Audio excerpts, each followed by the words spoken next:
Anyway, let's move on to the second topic today.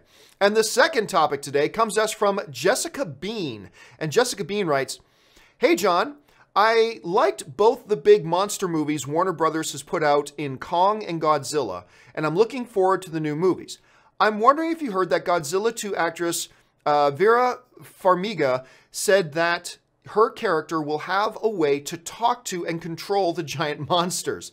Isn't that sort of ridiculous?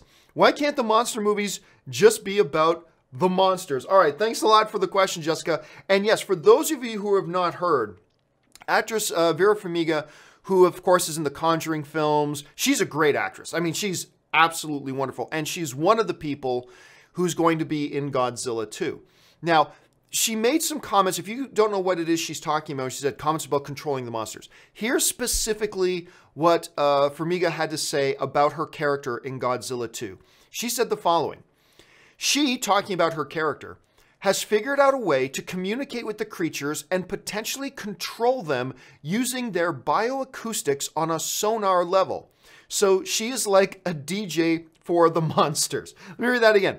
She has figured out a way to communicate with the creatures and potentially control them using their bioacoustics on a sonar level. So she is like a DJ for the monsters. I was reading one of the movie news sites, I can't remember right now, but they said, forget Godzilla 2, just call it Godzilla DJ for the Monsters, and you got a hit film. Terrific. That's a terrific title. Godzilla DJ for the Monsters.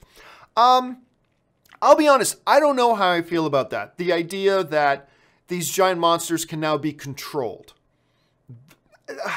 There's something that's so, like, chaotic about Godzilla. The whole notion that man has no control. Like, to me, that's always been one of the underlying philosophical messages of the Godzilla movies, is that, you know, in a world where we, as a race, humanity, we believe we can control everything. Godzilla is kind of like a cautionary tale that there are things we can't control. Now, maybe I'm thinking too deep into Godzilla, but no, I've always felt that that was one of the underlying philosophical principles of Godzilla, was the notion that there are things in this world we cannot control. There can be massive things of chaos that are completely beyond us.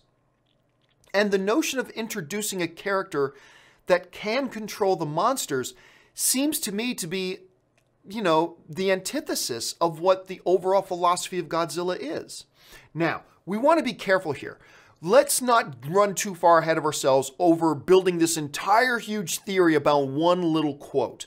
You know, maybe once we see the movie and we can take her quote and put it into context, we'll go, oh, that's what she meant by that. Because right now we're just kind of, me included, I'm guilty of this too. We're kind of taking one quote from the actress and kind of running amok with it, going like building this entire construct of a theory around this is going to be the whole movie, when really maybe it means nothing at all. So I'm not going to get too far ahead of myself about it till we see the movie and get to see some context for it. But in principle, it does seem awkward to me, the notion of introducing a way of controlling these monsters, because that kind of undermines the overall theme of what Godzilla is, in a way.